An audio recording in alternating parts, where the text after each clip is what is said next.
Hello friends, स्वागत है आपका हमारे YouTube channel GK with me में। तो आज की क्लास में हम पढ़ना शुरू करेंगे हरियाणा में वैदिक सभ्यता के बारे में, यानी कि हरियाणा में जो वैदिक पीरियड है वो किस तरीके से था। आपको पता है हम 2 क्लासेस वैदिक पीरियड की पहले पढ़ चुके हैं। आज की क्लास हमारी उससे नेक्स्ट जो भी हमारा टॉपिक रह गया था उसको आज की क्लास में पूरा कंप्लीट कवर कर लेंगे। ठीक है, इससे नेक्स्ट क्लास हमारी रहेगी वैदिक उत्तर पीरियड के बारे में। तो स्टार्ट करते हैं हमारी आज की क्लास। इससे पहले वाली क्लास में मैंने आपको बताया था कि किस तरीके से जो कौरव थे और पांडव थे उनकी कैसे लड़ाइयां हुई। जैसे पांचालों के साथ में उन्होंने युद्ध किया, पांचालों के साथ साथ गांधार वालों के साथ भी लड़ाई हुई थी। तो उस प्रकार से मैंने आपको बताया था कि बाद में उन्होंने पांचाल में भी विवाह किया और बाद में गांधार में भी उन्होंने विवाह संबंध स्थापित किए थे। तो इस प्रकार से हम पूरा जान चुके थे। तो आज की क्लास हम उसको आगे कंटिन्यू करते हैं और स्टार्ट करते हैं। तो सबसे पहले मैंने लिखा है कुरु के उत्तराधिकारी। जैसा कि मैंने आपको बताया था जो कुरु वंश था, कुरु वंश की जो स्थापना थी वो हरियाणा में हुई। उसी प्रकार से हमारे यहाँ पर पुरु वंश था। तो पुरु वंश की समाप्ति के बाद आपके यहाँ पर कौन सा वंश स्थापित हुआ? कुरु वंश। ठीक है, और मैंने आपको ये भी बताया था कि जो कुरु लोग थे उन्होंने अपनी जो जंगल थे, टेरिटरी थी, उसको बढ़ाना शुरू किया। इसलिए उनके एरिया को क्या कहा गया? कुरु जंगल, और बाद में उसका नाम क्या पड़ गया? कुरुक्षेत्र रखा गया। ठीक है, तो स्टार्ट करते हैं। कुरु के उत्तराधिकारी। महाभारत के युद्ध से पहले, जैसे आपके यहाँ पर जब महाभारत का युद्ध हुआ था तो उससे पहले भी तो कोई ना कोई यहाँ पर शासन कर रहा होगा। उसमें जो शासन करा था उसका नाम था शांतनु। ठीक है, तो राजा क्या हुए थे? शांतनु हुए थे। उनके समय में हरियाणा में किसने आक्रमण किया? गांधारों ने हरियाणा पर आक्रमण किया था। ठीक है, और इस आक्रमण का रिजल्ट क्या हुआ कि जो शांतनु है, शांतनु के बड़े बेटे थे जिसने इस युद्ध में भाग लिया था, और जो इसका जो बेटा था उसका नाम था चित्रांग। इसने क्या किया? गांधारों को बुरी तरीके से पराजित कर दिया था। लेकिन इसके एक ये बात हुई थी कि जो चित्रांग था वो लड़ते हुए वीर गति को प्राप्त हो गया था। ठीक है, तो क्या हुआ यहाँ पर? लड़ते हुए वीर गति, यानी कि इसकी यहाँ पर डेथ हो गई। तो शांतनु, महाभारत के युद्ध से पहले कौन हुआ था? शांतनु था। और शांतनु के समय ही किसने हमारे भारत इंडिया पर यानी कि हरियाणा पर आक्रमण किया? गांधारों ने। और विचित्र सॉरी चित्रांग, चित्रांग जो था ना उसने किसके साथ में लड़ाइयां लड़ी? गांधारों के साथ लड़ाई लड़ी, और लड़ाई लड़ते हुए किसको? वीर गति को प्राप्त हो गया। परंतु क्या हुआ? ये युद्ध गांधारों के साथ में जीत गए थे। बाद में गांधारों की राजकुमारी के साथ इन्होंने विवाह संबंध भी स्थापित किए। ऐसे ही आगे हम पढ़ेंगे कि बाद में ये पंचालों के साथ भी इनकी लड़ाई होगी और इस लड़ाई में ये जीत जाएंगे और पंचालों की राजकुमारी से भी इनका विवाह होगा। ठीक है, शांतनु के ज्येष्ठ पुत्र चित्रांग ने गांधारों को हरा दिया और स्वयं किसको प्राप्त हो गई? वीर गति को प्राप्त हो गई। इसे ही कुरुक्षेत्र के प्रथम युद्ध का नाम, मतलब प्रथम युद्ध कहा जाता है। तो अगर अब आपसे पूछ ले कि कुरुक्षेत्र का प्रथम युद्ध क्या है, तो अगर आपने इसके बारे में नहीं पढ़ा होगा तो आप बिल्कुल भी इसको टिक नहीं कर पाएंगे। तो इससे क्या कहा गया? ये क्या है? कुरुक्षेत्र का प्रथम युद्ध है जो किस किस के बीच में हुआ था? ये जो शांतनु है और शांतनु के साथ साथ, यानी कि कुरु कह सकते हैं हम, कुरुओं के साथ गांधारों की क्या हुई थी? लड़ाई हुई थी, जिसे ही क्या नाम दिया गया? कुरुक्षेत्र का प्रथम युद्ध कहा गया। ठीक है, तो आप इस बात को याद रखेंगे। क्या था कुरुक्षेत्र का प्रथम युद्ध? किस किस के बीच में हुआ? कुरुओं के बीच में, और कुरुओं के साथ साथ गांधारों के बीच में हुआ था। कभी ये जो पांडव और कौरवों की लड़ाई है इसी को आप इसमें टिक कर दे, ये नहीं है। ये गांधारों के साथ जो इनकी लड़ाई हुई थी उसे क्या नाम दिया गया? कुरुक्षेत्र का प्रथम युद्ध का नाम दिया गया।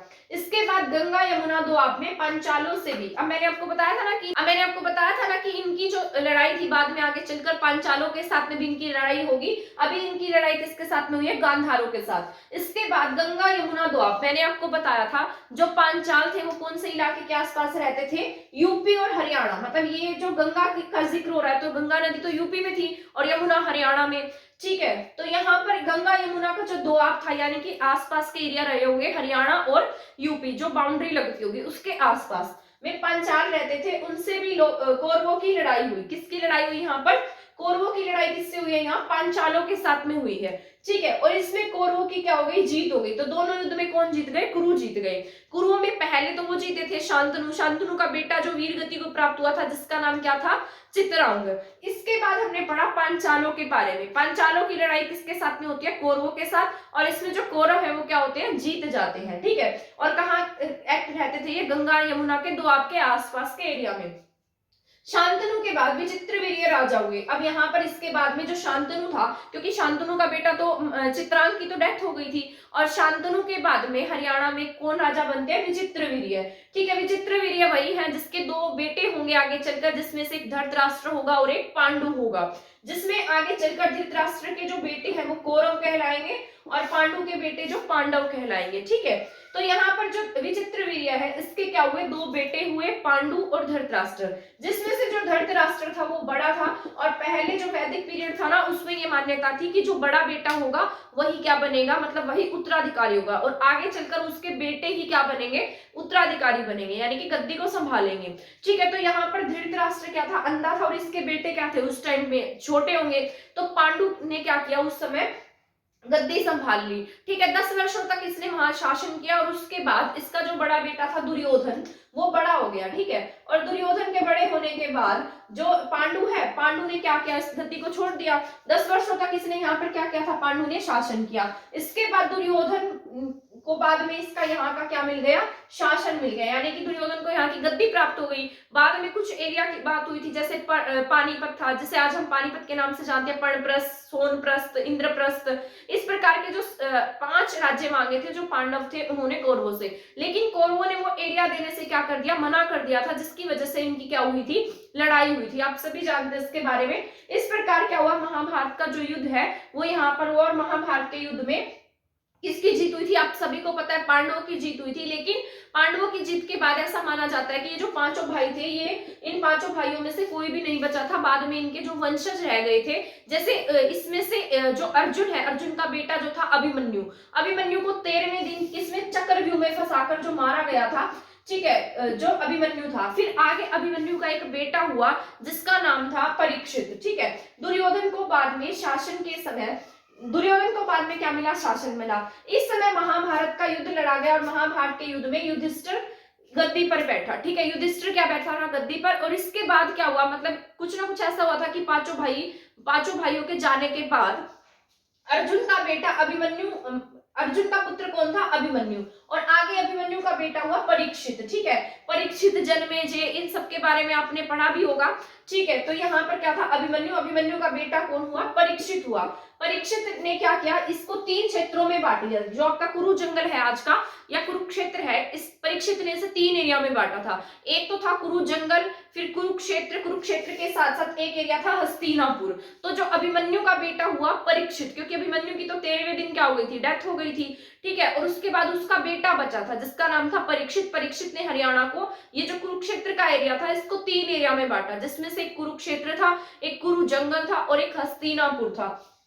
ठीक है, तो ये यहाँ तक हमने पढ़ लिया। इसके बाद ये जितने भी पॉइंट हमने पढ़े हैं ये यहाँ पर कंप्लीट हो जाते हैं। इसके बाद एक मेन पॉइंट है महाभारत। महाभारत जब लिखी गई, महाभारत के नकुल दिग्विजय में, मतलब अलग अलग क्या है इसके पार्ट्स है। तो नकुल दिग्विजय में किसका वर्णन किया गया? आपके रोहतक का वर्णन किया गया है। ठीक है, इसके बाद महाभारत काल में हरियाणा को क्या कहा गया? तो हरियाणा का नाम क्या है? यहाँ पर बहुधान्यक है। ठीक है, तो हरियाणा को बहुधान्यक कहा गया है। उत्तर वैदिक काल में ऐसा माना जाता है कि जो उत्तर वैदिक पीरियड था उसमें जो आपका हरियाणा है, हरियाणा का जो थानेसर था, वहां पर एक महाविद्यालय भी स्थापित था जहां से लोग दूर दूर से शिक्षा प्राप्त करने आते थे। तो ये सभी जो घटनाएं हैं ये कब की हैं? उत्तर वैदिक पीरियड की हैं, क्योंकि आप सभी को पता है महाभारत का युद्ध जो है वो 900 BC के आसपास में लड़ा गया था, और जो उत्तर वैदिक का टाइम पीरियड है वो आपके यहाँ पर 1000 ईसा पूर्व से 600 ईसा पूर्व के आसपास रहा था। इस टाइम पीरियड में आपके हरियाणा में बहुत सारे, हरियाणा में नहीं सॉरी इंडिया में बहुत सारे वेद लिखे जा रहे थे, ग्रंथ लिखे जा रहे थे, उपनिषद, पुराण, तो इस तरीके की बहुत सारी बुक्स लिखी गई थी, जिसमें से आपके सबसे पहले हम पढ़ते हैं वेदों के बारे में। उस टाइम पीरियड में उत्तर वैदिक काल में आपके बहुत सारे क्या लिखे गए? वेद लिखे गए, जिसमें से ऋग्वेद पहले लिखा जा चुका था, ऋग्वेद लिखा गया, यजुर्वेद लिखा गया, सामवेद और अथर्ववेद लिखे गए। अब बात करते हैं ऋग्वेद की। ठीक है, तो पहले वेद लिखे गए थे कौन सी भाषा में थे? बिल्कुल प्योर संस्कृत भाषा में थे, जो लोगों को समझ में नहीं आते थे। ये सिर्फ जो बहुत अधिक पढ़े लिखे विद्वान थे वही इन जो वेद हैं उन्हें समझ सकते थे। तो जो भी आगे चलकर जो भी मतलब जिस तरीके से विद्वान हुए या सन्यासी हुए, एक टाइप से साधु संत थे जो वेदों को लिखने का काम करते थे, तो इन्होंने सोचा कि क्यों ना इनकी भाषा को आसान किया जाए। तो इसकी भाषा को आसान करने के लिए इन्होंने ब्राह्मण लिखे। तो वेदों को आसान करने के लिए क्या लिखे थे इन्होंने? ब्राह्मण लिखे। ठीक है, तो अगर आपसे पूछेगा वेदों की आसान भाषा क्या है, तो आप क्या टिक करेंगे? ब्राह्मण टिक करेंगे। बाद में इसके बाद यहाँ पर क्या लिखे गए? अरण्यक लिखे गए, जो जंगलों में बैठकर लिखे जाते थे। और इसके बाद लिखे गए उपनिषद, जो गुरु के समीप बैठकर लिखे जाते थे। ठीक है, तो इस तरीके से अलग अलग आपके यहाँ पर बुक्स लिखी गई। सबसे ऑथेंटिक बुक जो मानी जाती है आपके अथर्ववेद है, क्योंकि इसमें तो बहुत सारे मंत्र, उच्चारण, स्टोरीज, इस तरीके की स्टोरीज है, जिसमें कहीं कहीं कुरुक्षेत्र, मतलब अब ये जो बुक्स है ना, इनमें ऐसा बताया गया है किसका बेटा ये था, इसने ऐसे राज किया, इसने आगे चलकर मतलब आगे जो भी वंशज आते गए उन सब के बारे में इन बुक्स में लिखा हुआ है। परंतु जो अथर्ववेद है ना, ये साइंस से रिलेटेड है। ठीक है, साइंस के बारे में, आयुर्वेद के बारे में, ठीक है, जादू टोना, साइंटिफिक चीजें ज्यादा है इसमें। ठीक है, जो आज भी हमारे यहाँ पर लागू होते हैं वो सब किसमें है? अथर्ववेद में। तो अथर्ववेद हमारे लिए बहुत यूजफुल है। तो यहाँ पर क्या लिखे गए? अब ये जो ब्राह्मण ग्रंथ थे, जो ऋग्वेद है, ऋग्वेद को आसान बनाने के लिए कौन से ब्राह्मण ग्रंथ लिखे गए? ऐतरेय और कौशिकी। ठीक है, तो ये क्या है? ब्राह्मण ग्रंथ है। तो आपसे पूछे तो ऋग्वेद को आसान बनाने के लिए क्या लिखा गया है? ऐतरेय और कौशिकी। इसके बाद बात करते हैं यजुर्वेद की। यजुर्वेद जो है, यजुर्वेद को आसान भाषा में लिखने के लिए क्या लिखा गया? शतपथ ब्राह्मण और तैत्तिरीय ब्राह्मण। इसके बाद बात करते हैं सामवेद की। सामवेद को आसान बनाने के लिए क्या लिखा गया? षड्विश लिखा गया, और इसके साथ साथ जैमिनीय ब्राह्मण लिखा गया। तो ये आपके क्या है? इंपॉर्टेंट है।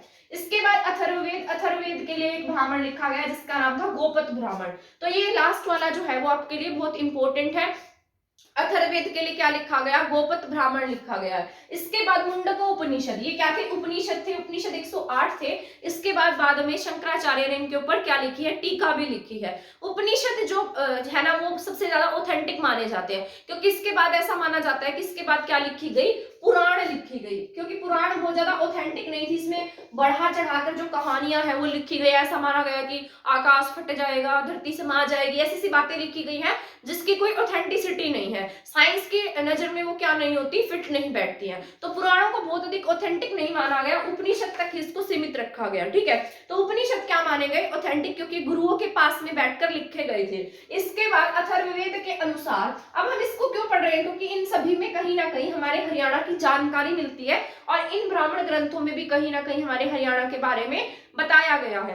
तो बात करते हैं अथर्ववेद की। अथर्ववेद के अनुसार महाभारत में अभिमन्यु का जो बेटा था परीक्षित, मैंने आपको पीछे बताया था परीक्षित के बारे में। अभिमन्यु का बेटा परीक्षित मृत्युलोक का देवता कहा गया है। किसमें? अथर्ववेद में। अब आपसे पूछ लेगा कि बताइए कौन से वेद में अभिमन्यु के बेटे परीक्षित का जिक्र हुआ है या उसे मृत्युलोक का देवता कहा गया है? तो आपने नहीं पढ़ा होगा इसके बारे में, तो आप इसको टिक ही नहीं कर पाएंगे।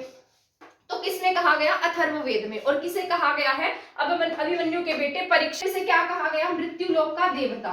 इसके बाद परीक्षित ने अपनी राजधानी असंधिवत या करनाल, जो आज का करनाल है, करनाल में ही क्या पड़ता है? असंध है। ठीक है, करनाल में कौन सा इलाका है? असंध, जिसे पहले किस नाम से जाना जाता था? असंधिवत के नाम से जाना जाता था। तो इसमें क्या हुआ? परीक्षित ने अपनी राजधानी कहां पर बनाई थी? ये बनाई थी इसने असंधिवत में। इसके बाद जन्मेजय राजा हुए। क्या हुए थे? जन्मेजय। क्या कराया? अपने पिता की जान बचाने के लिए जो जन्मेजय है, इसने क्या कराया था? यज्ञ करवाया था। इसके बाद कौन हुए? जन्मेजय राजा हुए थे। जन्मेजय के बाद साप्तनिक राजा बना। कौन बना था? साप्तनिक। साप्तनिक राजा बने और इसने अपनी राजधानी क्या रखी? तक्षशिला रखी थी। इन सभी ने अपनी राजधानी हरियाणा में रखी, और ये अपनी राजधानी कहाँ ले गया? तक्षशिला, जो पाकिस्तान में है। ठीक है, वैदिक काल में क्या मिला है? कर्ण का किला मिला है। अब यहाँ पर जो वैदिक साइट्स है ना, वो हरियाणा में हमने जैसे पाषाण काल पढ़ा, मध्य पाषाण काल, नव पाषाण काल, उसके बाद हमने हड़प्पा सभ्यता पढ़ी। उसी प्रकार से हमारे हरियाणा में वैदिक सभ्यता की कुछ साइट्स मिली है, जिसमें आपके कर्ण का किला है, जो आपके कर्ण का किला थानेसर कुरुक्षेत्र में है। इसके साथ साथ दौलतपुर से क्या मिली थी? मिट्टी की मोहने मिली थी। तो ये दोनों साइट्स किसकी हैं? आपके वैदिक काल की हैं, तो आपको याद रखनी है। ठीक है, तो कहाँ की है ये? राजा कर्ण का किला मिला है यहाँ से, और क्या मिला? दौलतपुर से क्या मिली? मिट्टी की मोहरें मिली हैं। तो दौलतपुर भिवानी में है आपके, और ये कहां पर है? ये आपके कर्ण का किला थानेसर में है। इसके बाद कुरुओं की राजधानी। अब बात कर लेते हैं इनकी कैपिटल्स की। मैंने आपको बताया था कि ये अलग अलग वंश स्थापित थे हमारे हरियाणा में, मतलब आसपास के एरिया में थे। तो कुरुओं की राजधानी क्या थी? इंद्रप्रस्थ थी, जो आज की क्या है? दिल्ली है। तो पहले वाली जो दिल्ली थी उसे क्या कहते थे? इंद्रप्रस्थ के नाम से जाना जाता था। इसके बाद अब ब्राह्मण ग्रंथों की बात हो रही है, जिसमें हमारे हरियाणा का वर्णन मिलता है। तो मैंने आपको बताया था ना, इन ब्राह्मण ग्रंथों में कहीं ना कहीं हरियाणा का जिक्र आता है।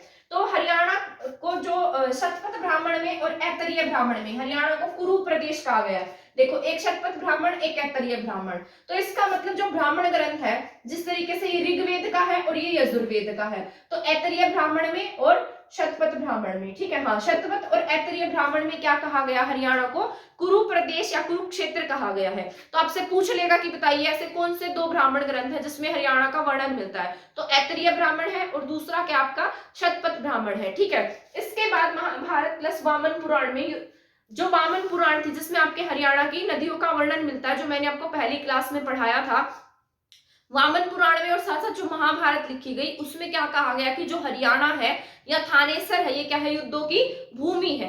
तो ये पॉइंट्स आपको याद रखने हैं। ऋग्वेद में कौन से थे? ऐतरीय ब्राह्मण और कौशिकी ब्राह्मण।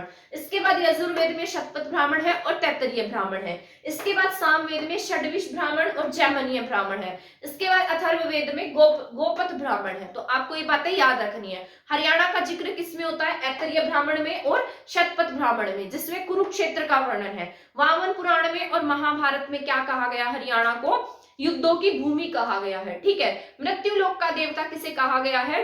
राजा परीक्षित को कहा गया है। और किसमें? अथर्ववेद में इसका जिक्र होता है। एक पॉइंट और रह गया, वो भी बता देती हूँ। जो पुरुवंश है ना, पुरुवंश की राजधानी क्या थी उस समय में? हस्तिनापुर थी, ठीक है। हस्तिनापुर यूपी में है आज। और कुरुवंश की राजधानी इंद्रप्रस्थ थी, जो कहाँ है? दिल्ली में है।